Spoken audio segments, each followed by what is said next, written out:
एलामिये के अंदर बड़े वाज़ेह अल्फाज में लिखा हुआ है कि क्या था और क्या नहीं था। कॉन्स्पिरेसी का लफ्ज़ है क्या उस एलामिये में? मेरा नहीं ख्याल। ऑप्शंस इस्टेब्लिशमेंट की तरफ से नहीं रखी गई थी। प्राइम मिनिस्टर्स ऑफिस की तरफ से चीफ ऑफ आर्मी स्टाफ को अप्रोच किया गया था, बीच बचाव की बात करें। वहीं पे ये 3 सिनेरियोज डिस्कस हुए कि क्या क्या हो सकता है। तीसरा था कि ऑपोजिशन नो कॉन्फिडेंस मोशन वापस ले ले, प्राइम मिनिस्टर साहब असम्बलियाँ डिसॉल्व करके फ्रेश इलेक्शंस की तरफ चले जाएं। कौमी सलामती कमेटी के एलामिये में किसी साजिश का कोई जिक्र नहीं। DGISPR ने वाज़ेह कर दिया। बोले कि एलामिये में कहा गया है कि ख़त्म गैर सफारती ज़ुबान इस्तेमाल हुई। फौज ने साबिक वज़ीर आज़म को कोई ऑप्शन नहीं दिया था। उन्होंने बीच बचाव कराने के लिए खुद इस्टेब्लिशमेंट से राबता किया। 3 ऑप्शंस पर गुफ्तगू हुई। आर्मी चीफ ने गैर आइनी मदद से इनकार किया। आर्मी चीफ की अपोजिशन से अंदरून या बैरून मुल्क कोई मुलाकात नहीं हुई।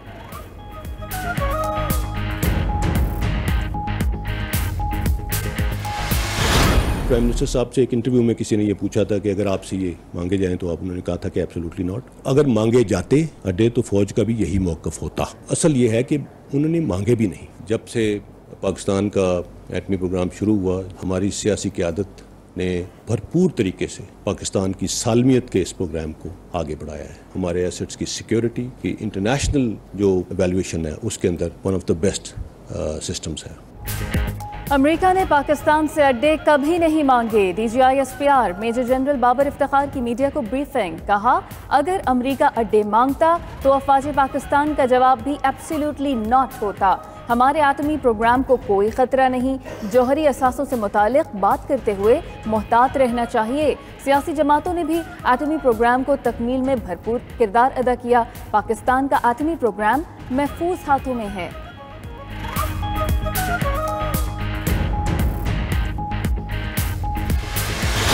सियासी पार्टियों से ये दरख्वास्त है कि फ़ौज को सियासत में मत घसीटें। पाकिस्तान की बका सिर्फ और सिर्फ जमहूरियत में है और इस जमहूरियत को मजबूत करना सबका फ़र्ज है। इसकी स्ट्रेंथ इदारे हैं, चाहे वो पार्लियामेंट है, चाहे वो सुप्रीम कोर्ट है, चाहे वो मुसल्लह अफवाज। पाकिस्तान ने फ्यूचर जो आगे जाना है वो जमहूरियत में ही है इंशाअल्लाह, और पाकिस्तान में कभी मार्शल लॉ नहीं है।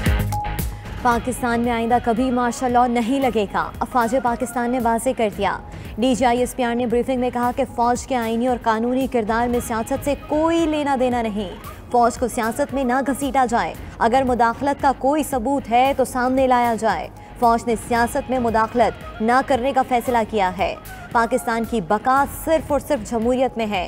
पार्लियामेंट, अदलिया और मुसल्लह अफवाज मिलकर जमहूरियत की हिफाजत करेंगी।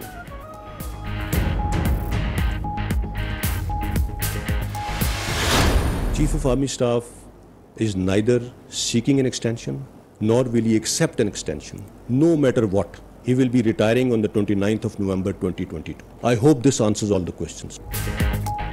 आर्मी चीफ ने मुलाजमत में तौसी मांगी है, न लेंगे। Army chief general Qamar Javed Bajwa मुद्दत पूरी होने पर 29 नवंबर को रिटायर हो जाएंगे।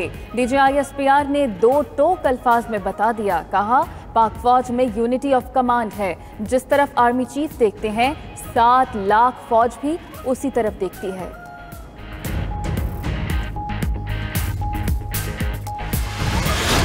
अगर इदारे की किरदार कुशी की जा रही है, अगर उस इदारे के सरबराह को के ऊपर कुछ बात की जा रही है, तो ये सिर्फ उस इंडिविजुअल का या उस इदारे का ही काम नहीं है, ये उस हुकूमत वक्त का भी काम है कि जिसके नीचे वो इदारा फंक्शन कर रहा है। तामीरी तनकीद मुनासिब है, लेकिन अफवाह साजी की बुनियाद पर साजिशों के ताने बाने बुनना और बेबुनियाद किरदार कुशी करना किसी भी सूरत काबिल कबूल नहीं। अफवाज पाकिस्तान की क़यादत के खिलाफ प्रोपेगेंडा मुहिम चलाई जा रही है। अवाम और अफवाज के दरमियान खलीज पैदा करने की कोशिश की जा रही है। मेजर जनरल बाबर इफ्तिखार कहते हैं कि साबिक फौजी अफसरों की जाली ऑडियोज़ बनाई जा रही हैं। फ़ौज की किरदार कुशी रोकना हुकूमत का काम है। तामीरी तनकीद बर्दाश्त है, बेबुनियाद किरदार कुशी किसी सूरत कबूल नहीं। सोशल मीडिया मुहिम से मुतालिक बहुत सी मालूमात मिल चुकी। BBC ने 9 अप्रैल से मुतालिक झूठी खबर छापी।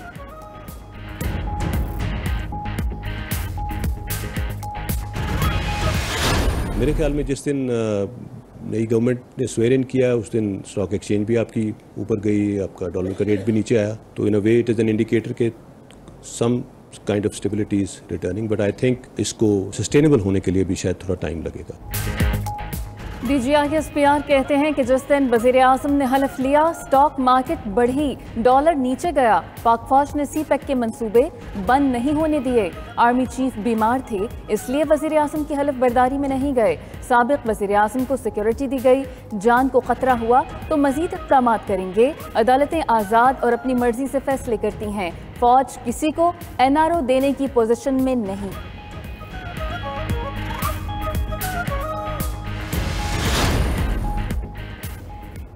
इक़्तिदार से चिमटे रहने के लिए तुमने खतरनाक खेल खेला, झूठ आज तार तार हो गया। मरियम नवाज के इमरान खान पर तनकीद, कहा NSC जैसे संजीदा फोरम को साजिशी ड्रामे के लिए इस्तेमाल किया गया। एब्सोल्युटली नॉट का झूठा नारा उन अड्डों के लिए लगाया गया जो कभी मांगे ही नहीं गए। NRO के एस्टैब्लिशमेंट की मिन्नतें की, झूठ बोला, उन्होंने ऑप्शन दिए। वक्त आ गया है कि एक एक झूठ का मुहासबा किया जाए।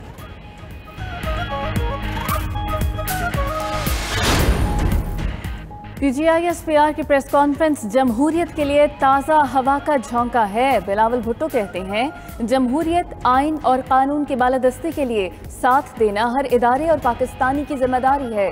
पार्लिमान, अदलिया और एस्टैब्लिशमेंट की मुतनाज़ा से दस्तूरी किरदार में मुंतकली आसान नहीं होगी। पाकिस्तान की तमाम मसाइल का हल जमहूरियत की जमहूरियत और मज़ीद जमहूरियत है।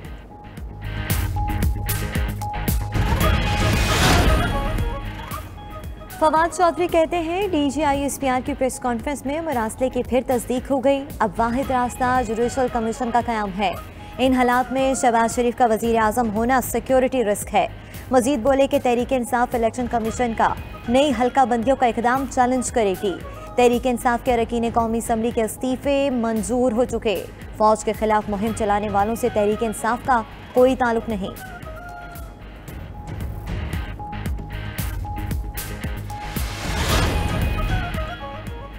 कायम मकाम स्पीकर ने तहरीक इंसाफ के 123 अरकान कौमी असम्बली के इस्तीफ़े मंजूर कर लिए। कासिम सूरी की मंजूरी के बाद असम्बली सेक्रेटेरिएट से नोटिफिकेशन जारी।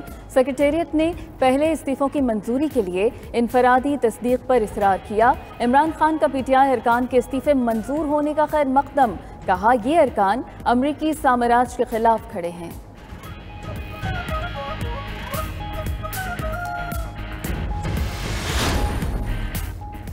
डिप्टी स्पीकर की तरफ से कौमी असम्बली इजलास ताख़ीर से बुलाने का मामला। नून लीग की दरख्वास्त पर इस्लामाबाद हाईकोर्ट का लार्जर बेंच कल समाअत करेगा।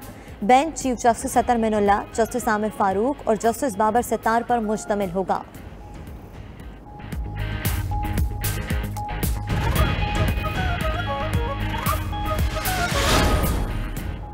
Election commission foreign funding case का फैसला 30 दिन में करे। इस्लामाबाद हाईकोर्ट का हुक्म।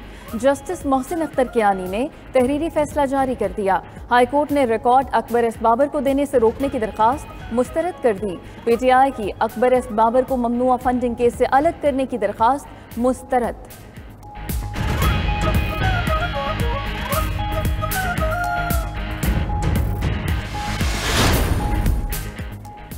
वज़ीर आज़म शहबाज शरीफ को हल्फ उठाए 3 दिन बीत गए, काबीना अभी नहीं बनी। आसिफ जरदारी बिलावल भुट्टो की वज़ीर आज़म हाउस आमद। वज़ीर आज़म शहबाज शरीफ ने दफ्तर से बाहर आकर इस्तकबाल किया। पीपल्स पार्टी क़यादत की शहबाज शरीफ को वज़ारत उज़्मा संभालने पर मुबारकबाद। वज़ीर आज़म का हुकूमत की तश्कील में ताउन पर इज़हार तशक्कुर। बाहमी मुशावरत से कौमी मसाइल हल करने के अज़्म का अदा।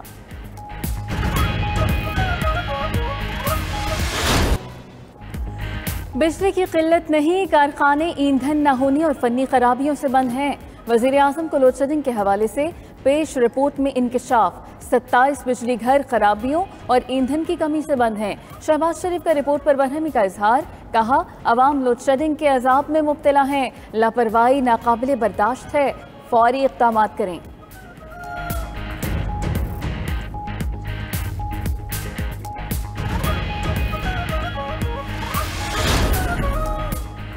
वज़ीर आज़म का इस्लामाबाद मेट्रो मंसूबा जल्द मुकम्मल करने और अल्तवा की इंक्वायरी का हुक्म। शहबाज शरीफ कहते हैं 5 साल बाद भी पेशावर मोड़ से इस्लामाबाद एयरपोर्ट तक मेट्रो मंसूबा नामुकम्मल है। अवामी महबूद के मंसूबे में ताख़ीर और लागत में इजाफा हुआ।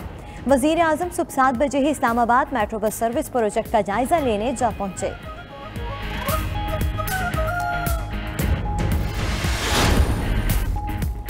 तहरीक अदम एतमाद के बाद आज़ाद कश्मीर का सियासी बहरान मजीद संगीन। वज़ीर आज़म आज़ाद जम्मू कश्मीर सरदार अब्दुल क़य्यूम नियाज़ी ने इस्तीफ़ा दे दिया। इस्तीफ़ा सदर आज़ाद कश्मीर और पार्टी चेयरमैन को भिजवाया गया। अब्दुल क़य्यूम नियाज़ी ने इमरान खान को तमाम हक़ाइक़ से गुज़िश्ता रोज़ मुलाकात में आगाह कर दिया था। वज़ीर आज़म आज़ाद कश्मीर ने इस्तीफ़े से कबल 5 वज़रा की बरतरफी का हुक्म भी दिया था।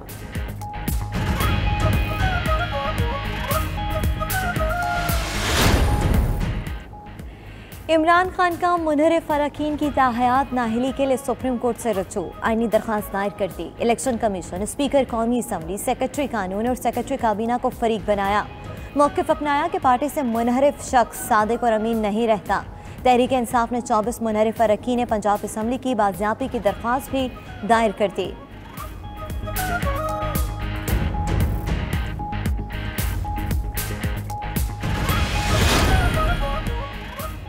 लाहौर हाई कोर्ट में परवेज इलाही के इंट्रा कोर्ट अपील पर समाअत। अदालत ने डिप्टी स्पीकर को कल तलब कर लिया। चीफ सेक्रेटरी और आईजी पंजाब को भी कल ज़ाती हैसियत में पेश होने का हुक्म। जस्टिस जवाद हसन ने रिमार्क्स दिए। अदालत डिप्टी स्पीकर दोस्त मोहम्मद मजारी का मौक़िफ़ जानना चाहती है। जो मर्जी हो जाए, आइन और कानून के मुताबिक फैसला करेंगे।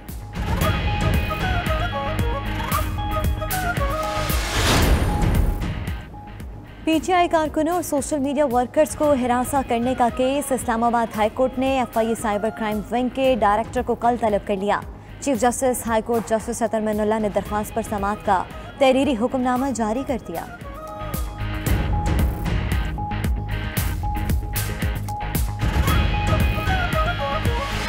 मैंने ऐसा क्या जुर्म किया था कि रात 12 बजे अदालतें लगाई गईं? साबिक वज़ीर आज़म इमरान खान का पेशावर में जलसे से खिताब। बोले, ये सोशल मीडिया का पाकिस्तान है। नौजवान यकजबा हो गए, उनके मुंह कोई बंद नहीं कर सकता। अवाम ने बता दिया, इम्पोर्टेड हुकूमत नामंजूर, हम ज़बरदस्ती इलेक्शन कराएंगे। इमरान खान का हफ्ते को कराची और जुमेरात को लाहौर में जलसे का ऐलान।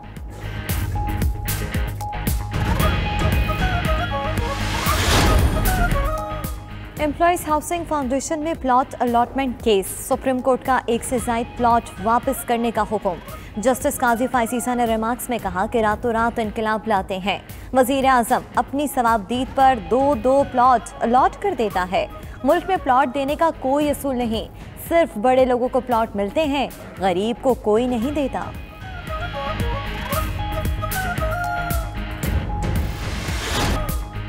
डॉलर के मुकाबले में रुपए की कदर में मजीद इजाफा। इंटरबैंक में डॉलर 13 पैसे सस्ता। कीमत में कमी के बाद डॉलर 181 रुपये 68 पैसे पर बंद हुआ।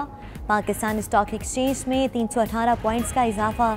इंडेक्स 46,484 की सतह पर आ गया।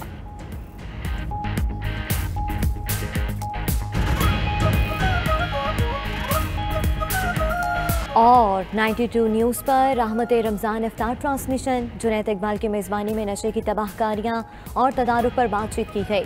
तलावत कारी अब्दुल माबूद चिश्ती ने की। मेहमानाने गरामी में फारूकुल कादरी, हामिद फारूक, जुल्फ़िकार हुसैन, हुमा असलम, डॉक्टर फरहान शामिल थे।